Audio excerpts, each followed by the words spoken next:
Welcome, everyone. Welcome to the Board of Fire Commissioners, South King Fire. Today is March 26th. All members are present except Commissioner Fuller. He is excused today. So let's call the order. Pledge allegiance. Last one to the table is Commissioner Burris. So guess what? You have allegiance.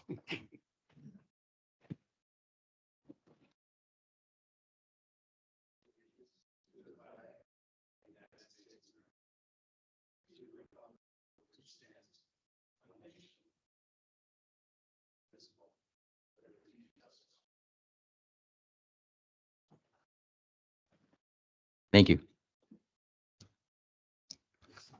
Item on our agenda is item number 3, approval of the minutes from the regular meeting on February 27th and special meeting of March 4th. So I have to take motions for those separately. Anyone have a motion for the approval for the regular meeting on February 27th? I move approval. Thank you.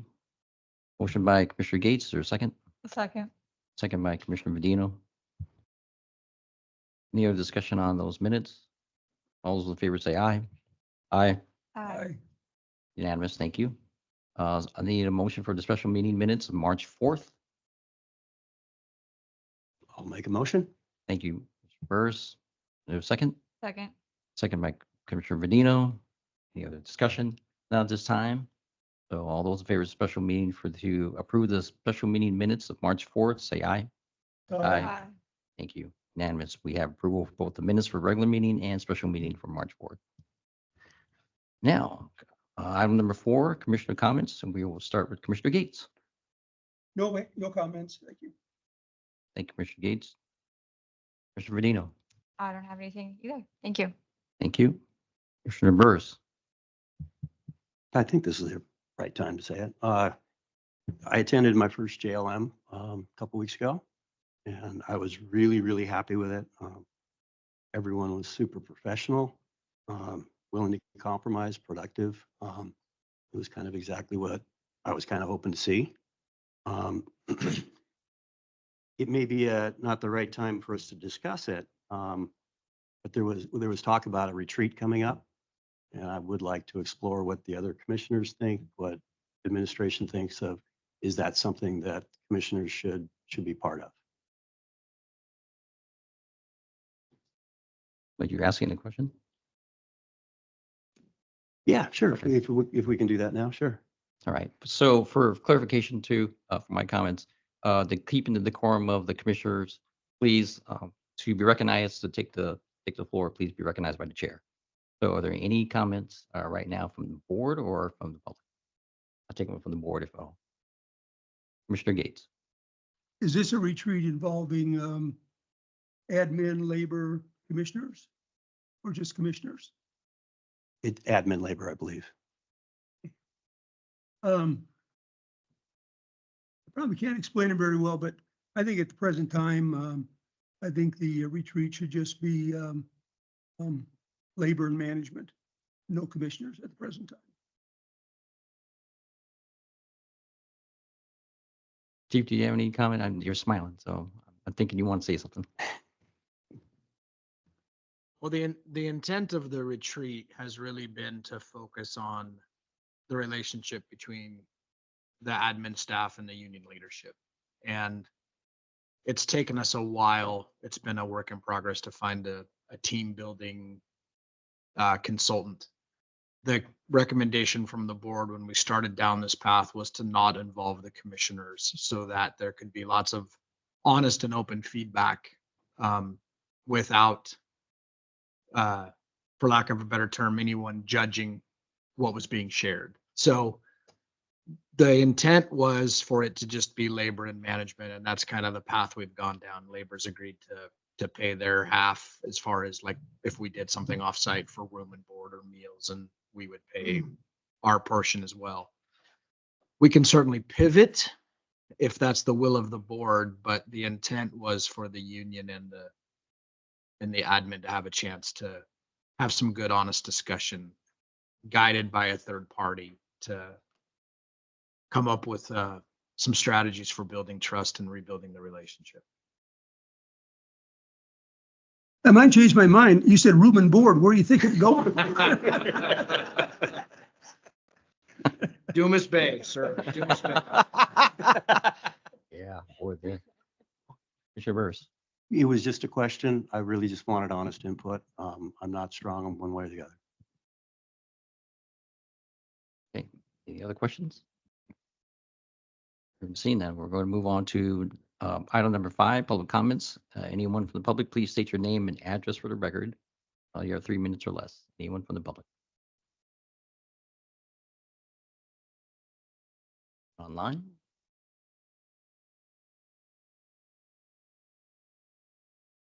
Okay. All right, thank you. Item number 6, down to Commissioner Committee reports. So, Commissioner Burris, that would have been a good place for that, but it's okay. So, any other commissioner committee reports? Any other commissioner committees meet? None. Okay. All righty. Thank you. We're down to item number 7. So, commissioner committee assignments. The question is all our commissioners had a chance to take a look at their assignment?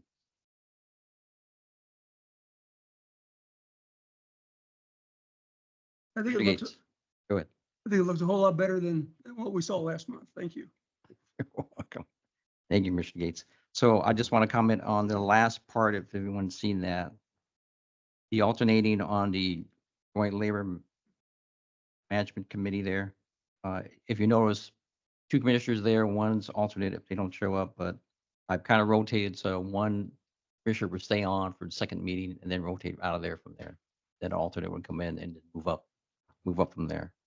The Culture Engagement Committee, I have Director Stevens still working on that. Thank you. So we have to draft some of that language to go with the guidelines that we have with the other. So, any other comments? Yes, Commissioner On Gates. the culture committee, Yes. I think once you get your stuff put together, then I think that needs to go to the Policy and Procedures Committee and get their input and their recommendation, and then come back to the board to vote on this. Agreed. And that's what I was just going to comment on the Policy and Procedure Committee. That's an important committee to come through, probably meet. We have to talk about our guidelines. We have to talk about exactly what Commissioner Gates talks about. We just want to make sure that everything's in line and that we need to get kind of started on that. I feel that some of the guidelines are kind of old. They need to be updated. I know they were updated before, but we want to make sure that they're in line with everything else we're trying to do, and especially with coming in our policies. Some of them, to me, in my opinion, almost look like bylaws. And so we just kind of have to tighten that up a little bit. I mean, there's a lot of things in there that I've seen, and I subsequently had a talk with the chief about our packets and no mailboxes in the station. So, and I know there's a reason for that, and I know we're trying to work through that because I know there's a lot of there aren't really mailboxes around. But that's the kind of thing we need the Policy and Procedure Committee needs to kind of look at and tighten up. We could. And it's a body of work right now to get that going. So, any other comments from the commissioners? Okay, thank you. We're down to item number 8, and Commissioner Fires. Do we have to approve the assignments? Commissioner committee's assignments, or do we have to approve the assignments? So you intend to finalize the assignments? Yes. Let's get a motion to approve the assignments. Thank you. All right, I will take a motion to approve the committee assignments at a stand. I'll make a motion to approve the committee assignments. Commissioner will Burris, second. and second from Mr. Medino. Any other discussion on the committee assignments? Hearing none. All those in favor say aye. Aye. Unanimous. Thank you.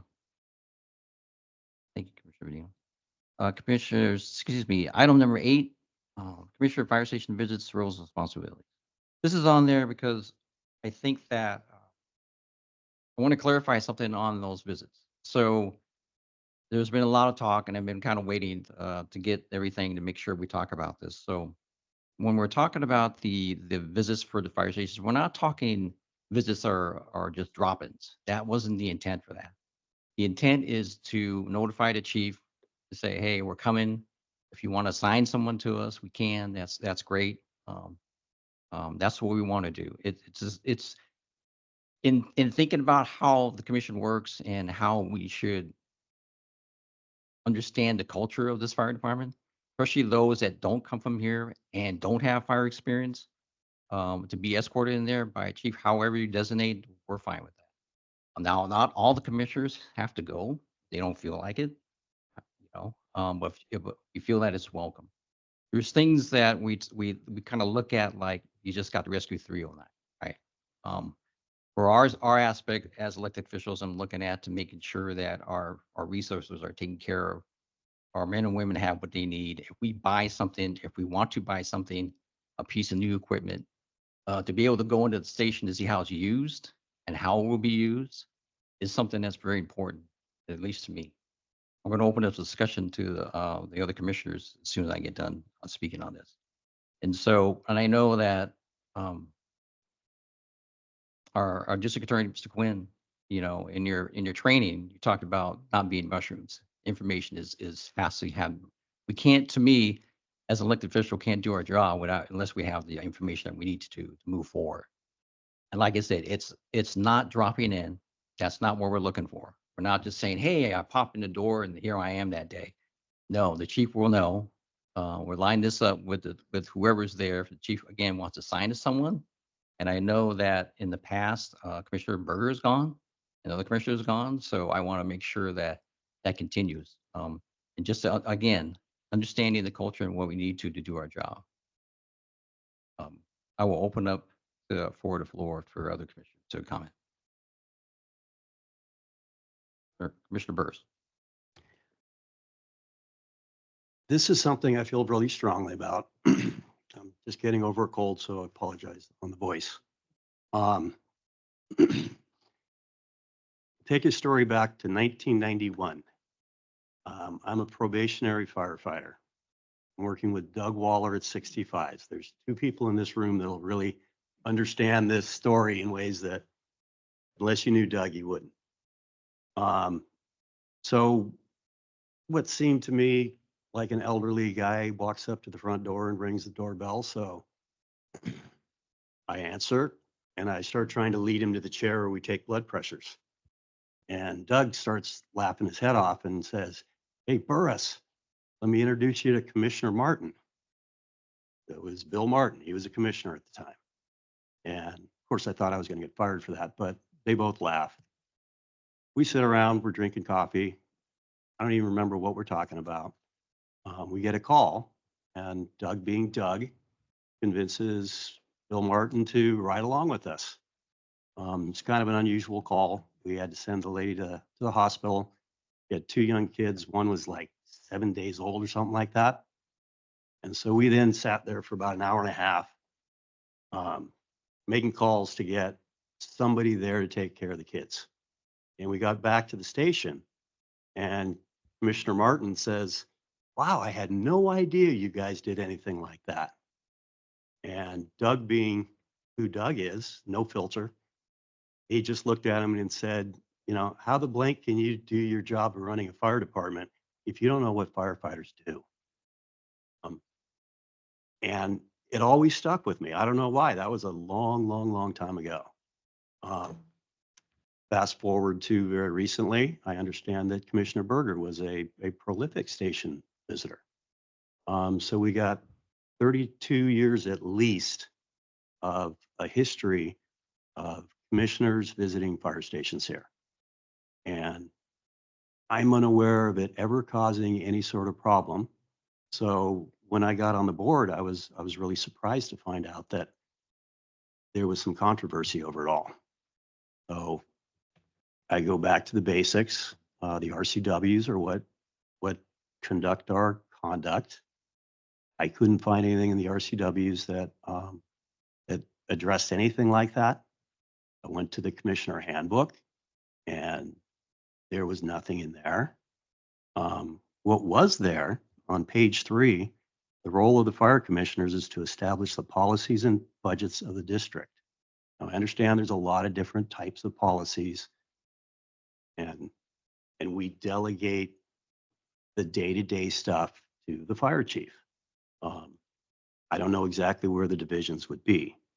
But it seems like if there is a policy on commissioners, it seems like that needs to come from the commissioners, unless somebody can point to an RCW or something like that.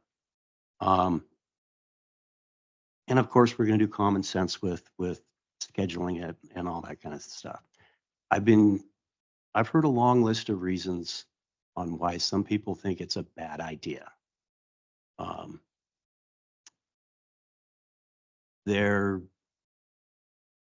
won't go through them all. I have them listed. But they all kind of assume that we don't have good judgment in our heads, that we can't make a decision of what is a proper thing to talk about versus something that as commissioners, we should not delve into whatsoever. I find that kind of insulting, actually. Add to that this list of possible problems. Well, in 33 years, none of those problems have ever occurred. So is it really a valid thing? In the end, fire commissioners can gain good information from visiting stations, talking to the firefighters, and more information equals better decisions. That's all. Thank you. Comments?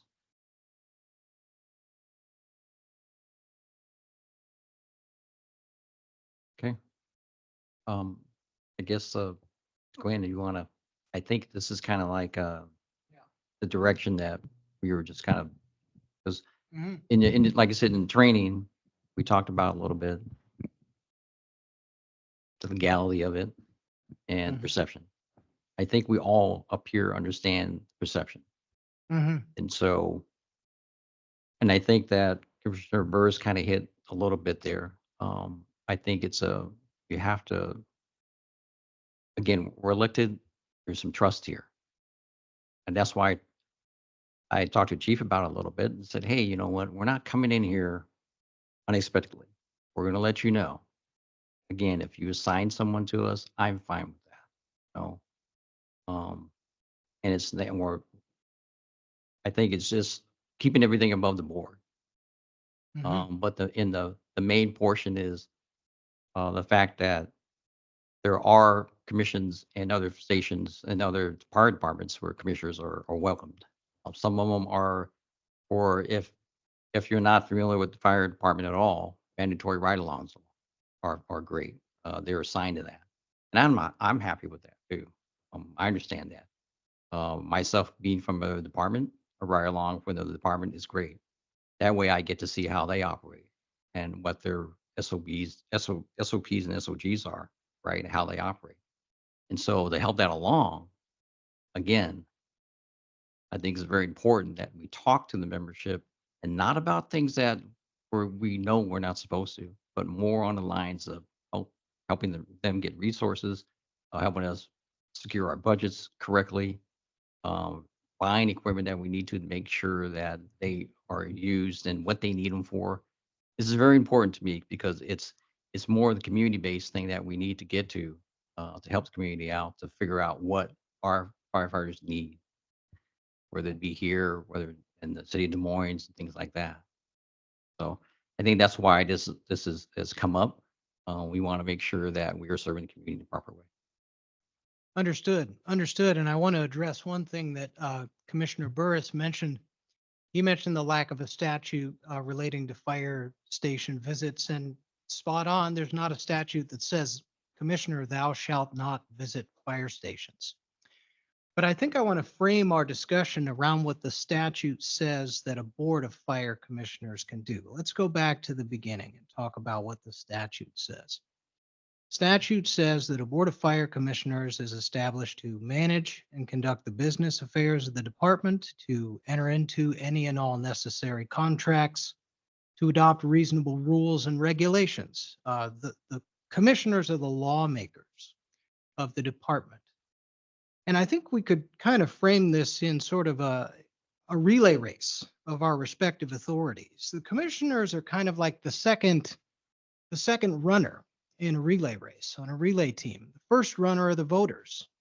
The voters pass the baton to the commissioners. And the third runner in the relay race is the chief. The commissioners pass the baton to the chief. Now, with what Commissioner Burris and Chair Baruso are saying about station visits and becoming informed, because again, Commissioner Baruso, you're not mushrooms. You're not mushrooms. You can create perceptions that runner 2 is going straight to runner 4, i.e. administrative staff and the union, because that's runner number 4 in the relay race, is the administrative staff and the union. Now, I hear some whisperings today at this meeting of coordinating a visit with the chief in terms of visiting fire stations. I don't know about that and haven't been advised about that. What I will say is that if district visits occur without involvement of the chief of any kind, it looks like you're passing the baton to the wrong runner in that respect. Now, visiting stations to become informed, I don't take issue with that if you do it with chief involvement. Because again, there's not a statute that says thou shalt not visit fire stations. But there is a statute that actually defines what a board of fire commissioners can do. Visiting fire stations is not one of those things. We kind of have to think about the bigger picture and who you are as an entity of commissioners. You are the policy makers. You're not the policy enforcers. So really, the Joint Labor Management Committee, that's very much a place where commissioners become informed. So it would be irregular for commissioners to only be informed by virtue of visiting fire stations.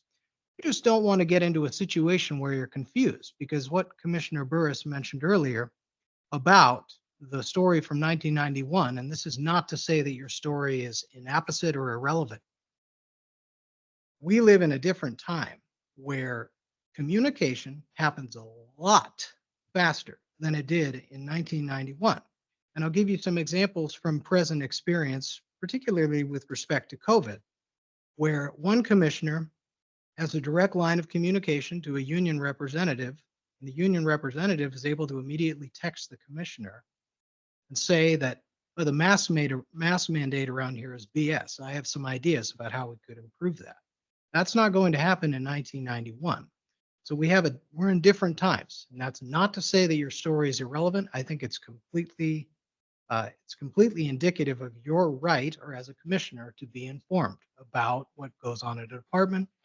But again, we start playing telephone a lot easier in 2024 than we did in 1991. Visiting fire stations, it's something that just because you can do something doesn't mean that you should do it.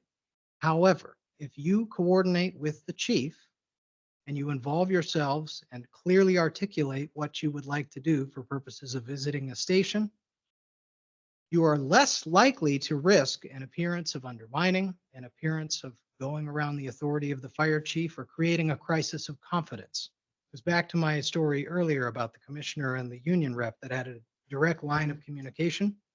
At that particular department, the fire chief board relationship was poisoned based upon that text alone and how quick those kinds of things can happen. Because if you start visiting fire stations and you create an expectation that you are here to listen to every single firefighter at the department, air your concerns to me no matter what, you cross the line from managing the affairs of the department as a board of fire commissioners to one commissioner without statutory authority who's getting direct communication from a member of a union, resulting in allegations, not factual, real, direct dealing violations of RCW 4156, the bargaining laws. You're putting yourselves in a position of an appearance of bias, putting yourselves in a position of an appearance of a lack of trust. That can happen if you start visiting stations. We're on a bit of a slippery slope. I hear that Commissioner Berger visited the stations. And yes, there's a history of visiting fire stations at this department as far as I have been made aware. That doesn't mean it's right. It doesn't mean it's wrong either. I just think we need to proceed cautiously, proceed with caution in terms of how the chief is involved in this. Because again, we are runners in a relay race. The voters are the first runner and they pass the baton to you. And I think if you go around the chief and pass the baton directly to administration or directly to the union, you're not going to finish the race because the third runner wasn't even made aware of what the baton was being passed at all. You're creating problems if you go around each other like that. Now, to the extent the chief is going to be involved, I think the chief needs to be made aware of the substance of anything you are going to try to learn. And I think, as I mentioned at my training, do not make commitments of any kind when you are wearing your commissioner hat if you're speaking with members of the department. If you go to the station and visit, you're creating an appearance that you are going to listen and you are going to grant requests. That's a problem for you as individual commissioners. And if there are problems for you as individual commissioners, you can create problems for the full board in terms of public perception. So there are risks to visiting the station, even if you do so with the consent of the fire chief, and you absolutely should do so with the consent of the fire chief as a matter of propriety and not passing the baton to the fourth runner and avoiding that kind of allegation that you're undermining the chief. With that, any questions? As I mentioned, there's a statute that defines what you do as a board of fire commissioners, but there's not one that defines what you do as individual commissioners. So there's not an awful lot of guidance. The commissioner handbook doesn't really teach you how to be a commissioner. It gives you the basic roles of the statute, but it doesn't guide you through the everyday because in many respects, you pass the baton to the fire chief to address the everyday. Those are my thoughts about visiting stations. It's a just because you can doesn't mean you should. You should just make sure that the chief is involved and is a part of the process, frankly. And also, if you get to the station, be aware of the perception you may create by being there, not because the best intentions, and I hear what Commissioner Burris is saying, you have the best intentions. Goodness gracious. Commissioners that have had the best intentions have unintentionally created problems. Not because they intended to undermine the chief. It's just the reality. What I've experienced, and experience is the oracle of truth. What I've experienced is commissioners that are hungry to learn and hungry to get information about their department can create a crisis of confidence between them and the chief, despite their intentions. So those are my thoughts about that. Thank you, Mr. Quinn. Absolutely. Again, it's not, like I said before, you are correct. No commissioner will go in there without the chief notification. Mhm. And that's the intent here.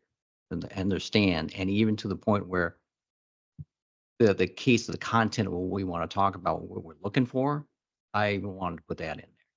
Now, I think we're smart enough up here to say to someone that wants to corner us and say, we can't talk to you about it. I would expect the commissioners to say that.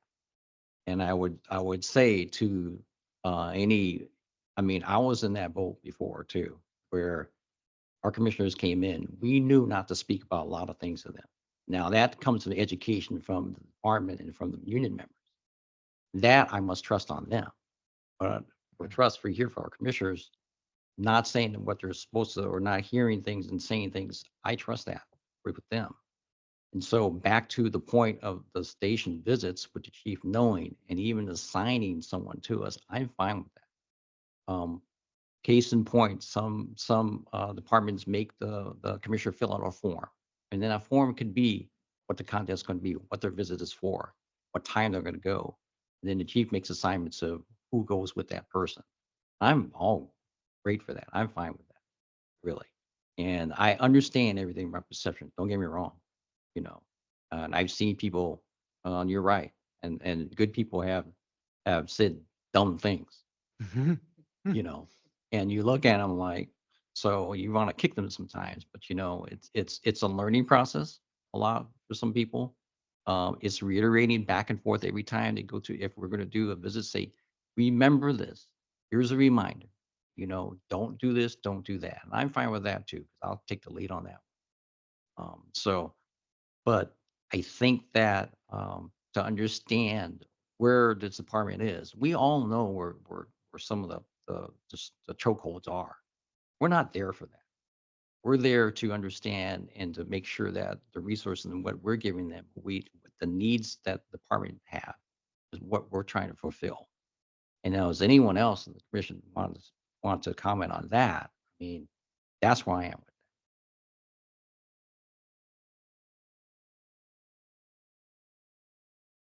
Commissioner Gates.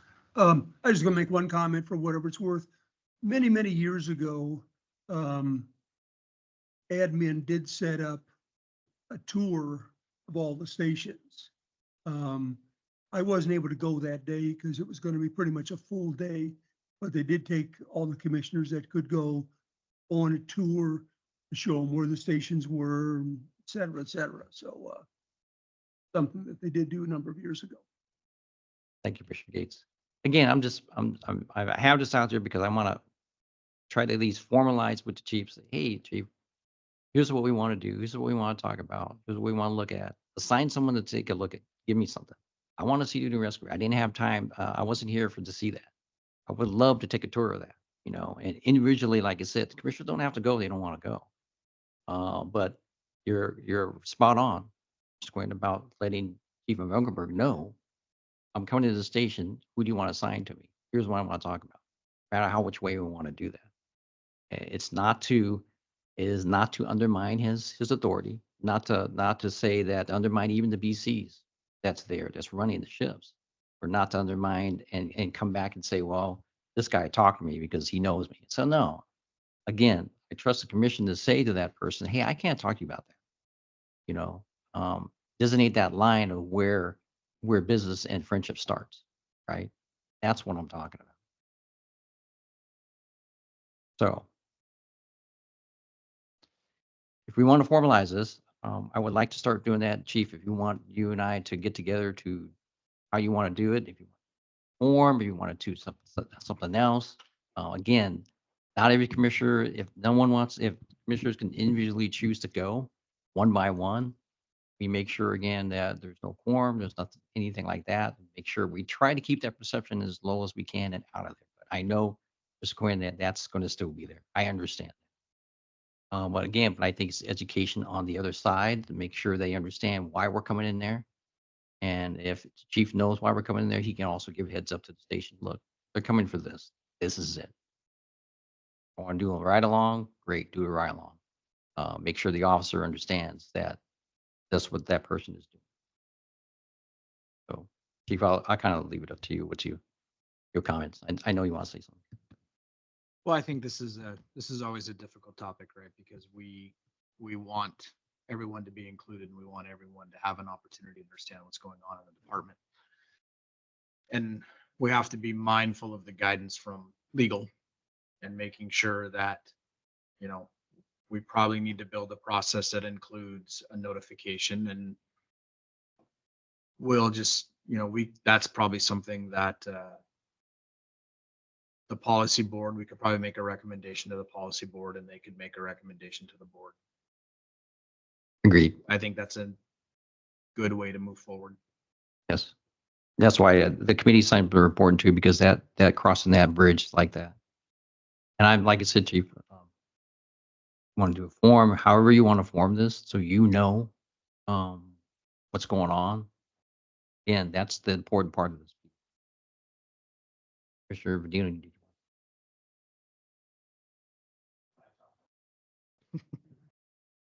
Okay. So, Chief, can we just kind of finalize that then? You want to get together with make sure the policy board, when they get together, talk about, that's one of the first options. Yes, we'll put something together for the policy board. Thank you, Chief. Thank you. Thank you, Mr. Quinn. So that being said, we're down to the item number 9, strategic bridge plan, funding pillar progress update. Director Ganem. Good evening, Commission. I just want to take a couple of minutes to update you on where we're at with our funding pillar. We did include a draft resolution that was supplied by our legal counsel, Eric Quinn, for hopefully adoption next month. This is what I believe he refers to as an initial imposition. To get it in front of you, in case there are any questions, so that you're prepared when we come forward in April. That sets in motion the decision by the board in December of 2023 to find a more sustainable funding option for the fire district. So more to come on that. Our group meets twice a week. We've put a lot of time and effort into the work that we're doing with our consultant, Cassie Swenson, who happens to be online right now. We're finalizing the key messaging in the education materials. That will happen. We're all kind of breaking for spring break here in the next week. But after we return, we hit the ground running again, finalizing key messaging, education stuff, and developing the communications plan. And so you'll see more and more as we get into April and as we come before the board in at the regular meeting in April for adoption to move forward. That's really when things start to open up and we start having open discussions about what it is we're doing and why we're doing it, and educating our staff, educating the commission, educating the public. Lots and lots of work and information forthcoming. Also today, we actually sent it to yesterday, but we had to make a correction. We are proud to say that our second newsletter was sent to press today, and that will hit mailboxes around April 10th or 11th. So a lot of good information in there. And so we're going to keep it going. It's all part of the bridge plan work. Keep communicating with the public, our communities, and addressing our needs as a fire district. Any questions? Any questions from the commissioners? Commissioner Gates. Maybe it's too early to ask, Joe, but are you going to file for both ballots? Yes, we will discuss that in April, but that is the plan. Yes. And that's what we have done historically, Commissioner. Any other questions? Okay. Thank you, Director Ganem. That means then we're down to item 10, resolution 647, surplus and sale of the 356 property. Okay, thank you very much. Resolution number 647, a resolution of the Board of Fire Commissioners of South King Fire, King County, Washington, authorizing the surplus and sale of property. Adopted by the Board of Fire Commissioners of South King Fire, King County, Washington, at a regular meeting this 26th day of March, 2024, with the following commissioners being present and voting. That being said, I will take a motion, please, for resolution 647. I move to approve resolution 647. Motion by Rodino, and is there a second? I'll second the motion. Seconded by Commissioner Burrs. Any other discussion on the motion? Hearing and seeing none, all those in favor say aye. Aye. Unanimous, 647 passes. Thank you, Chief. Item 11, administrative team report. You've all received this month's report. If there's any questions for the team, we'd be happy to answer them. I just have one. I'll start off with one. And Director Ganem, I know you've had the charts on here for a while about the station responses. So can I ask when, at any time, they will be broken down into categories of what they're going to? Case in point, if there's EMS call, can you break down the EMS calls into cardiacs versus diabetics versus strokes? And what time will we maybe start doing that? Commissioner, I don't think that's in my area. Okay. Did somebody speak? I got. Go ahead. So Steve. that's actually part of the operations report. So we have slowly been introducing data into our lexicon for the department. And Maryland's done an awesome job of helping us to start to refine data and how we present data, both for potential ballot measures, but also for potential accreditation and just so the firefighters know how they're performing and what they're doing. We haven't quite gotten to the point of breaking out call types yet. One of the next things you'll start to see is turnout time will start to be introduced into the reports and into the dashboards. It's something we can eventually get to. Unfortunately, it's not quite as an easy lift as we might think, but knowing that that's something that the commission might want to see, we can start finding ways to create that report. The other part of it is maintaining a balance of how much information is in that report. Right. So, if there's specific things that the commission, the board is curious about, you can always email me and we can track down the data. We're pretty consistently 80% EMS and 20% fire responses. As far as the actual breakdown, that's something we can get if that's of interest. I think for speaking for myself, it is to me, as you know, and because it also will locate and when you start going for news stations and things like that, and I think Director Gannon and I had this conversation about data and how important it is to put the station in the right area and right place. When we talk about data and demographics, and what calls you folks are going on, what type of calls, and then it comes back again to I think that G. Crossan's sitting here, and I think it goes back to CRR, and that's where all that data comes into to play. What can we do to vent this and do that, to help the elderly, to help folks that don't English as a second language? Why are folks as we back in the past, folks that are from here heating their homes with barbecues in their garages and suffering carbon monoxide poisoning and stuff like that, and that I think that data is very important. Chief, I know you know that, and Director Gannon, I know you. So that's why I was just kind of asking that when that breakdown comes, it would be great to see that so we all know. I mean, I look at it and I think that Director Gannon knows I look at things a different eye now. You give me graphs, charts, I start breaking them down to where I don't need to understand where some of those components, those types come from. I think it would be very beneficial for the commission to even understand that too. Thank you. Are there any other questions on our team report? None. I just wanted congratulations to Shane Smith, because I know that's in here too.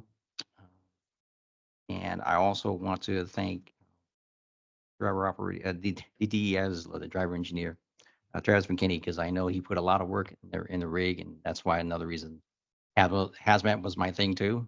And so, believe it or not, sorry, Craig, I know sometimes it's kind of slow, but we learn. But so that's very important. But thank you for that. So I just wanted to say that to him. So any other questions? If none, we're going to move on to item 12 for the March budget.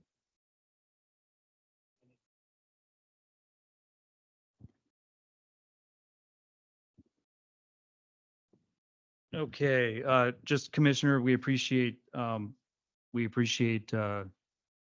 and we know that Chief Van Valkenburg has really set the stage for making data-driven decisions. So here's some data with some dollar signs. That's in my world. We're doing good. We're a quarter of the way through the year. So at this time, we'd normally be at about, we'd expect to be at 25% of budget. We are currently at 23 and 65/100% of budget, putting us at 1.35% under for the year. So starting off the year in a good place. And we did notice that our medical claims are down. It's early in the year. Not everybody's met their deductibles yet, but we had our medical committee meeting this week, and we were pleased to see that we're coming in at a good start. So that's the March budget. And with the particulars, we have Matt Reinhardt here tonight. Thank you, Joe. Good evening. Mid-month utilities, $82,118.28. Accounts payable, $1,548,910.74. Payroll direct deposit, $1,537,908.15. Payroll taxes, $315,030.64.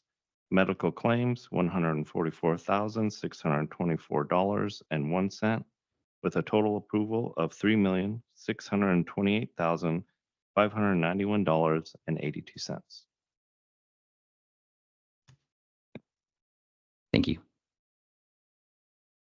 Any questions from the commissioners on the March budget? No, sir.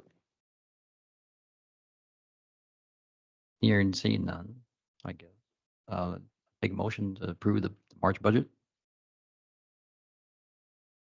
I'll move to approve the March budget. I'll second. Pointing. Motion by Commissioner Burrs, seconded by Commissioner Medino. Any other discussion on the March budget? Hearing and seeing none, all those in favor say aye. Aye. Aye. Unanimous, thank you. Item 13, approval of vouchers. So I do have a question, and I know this is also for my education. So I noticed that on some of the vouchers there are, and this is coming to understand where these come from. And I think that one of the questions I was going to ask is that as new commissioners and so forth, and everyone that comes in, is there a way to be able to get a class on your budgets, on the different codes and things like that, so we understand, so commissioners understand the budgets a little bit. I also say that because on the vouchers, I do notice, because I don't know, that's why I'm asking. There are names on here which I know that have check totals on there. And so what, first of all, do those pertain to?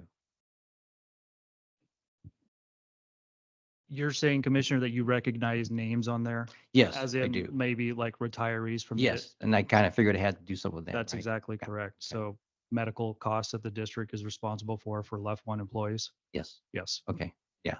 And again, I think if you look at the lens of a commissioner coming in and didn't understand that, I think it would behoove us to make sure that the commissioners do understand those type of things and have some type of training on how to read those, what they're for, at least. Because I know that for myself, and I've asked our board secretary, I kind of got the one of the vouchers and things like to look at them because it's important to look at them and understand them because we vote for them. And it's hard to vote for something and if I haven't seen it. And so that's the reason why I'm asking to is to make sure that our commissioners have the time to look at these, to understand these. And it's hard, again, as elected officials to vote on something that we don't know, not sure what they're voting on. I don't want that to happen. We are responsible for that. So if there's a way, that the newer folks like myself or anyone else that comes in here can get some type of budget oversight on, or not oversight, but just a training or something on the budget of how everything reads. More than happy to do that and working through the fire chief to Thank you. make that happen. I think it's a good idea, and we are audited every year, and you, the commissioner, are part of that checks and balances. So we're more than happy to make sure that you understand what it is that you're approving. Thank you. Because sometimes you look at the first time I look at these numbers, are like, just like, okay, there's codes there. What does that mean? And again, for myself, understanding it, I do have some sense of reading budgets, but then I'm always thinking about the other folks coming in, right, that don't have that, or just like, I don't know what that is, or even folks that do have budget experience and not knowing where the codes are. It's just great to know that. So thank you. So any other questions for commissioners on the vouchers at all? Want to have time to look at them since we just got them. Okay, all right. I'm good. Okay, if that's the case, then I will take a motion. I will move for the vouchers. Thank you. I'll Commissioner. second. Motion by Commissioner Burrs, second by Commissioner Medino. Any other discussion on the vouchers? Thank you. I did. What was it we needed then? That's approval. So all those in favor say aye. Aye. Thank you. Thank you, Commissioner Gates. Hearing, seeing no other business. And I just want to, my last comment really is I think, and I harp on this a little bit, but I know that I sent an email to chief and we talked about communication and everyone here understands that communication is important. And when we talk about, Mr. Cohen, you talk about, going to fire stations and things, I always think that we need to police ourselves in a way and to make sure that we communicate in direct and in a proper manner. And so I say this out loud because I trust the commission to do what we need to do if we're doing station visits, but I also make sure that we want to communicate our intentions. That's what we're doing. So thank you for that. And with that, and no other business, we are adjourned. Thank you.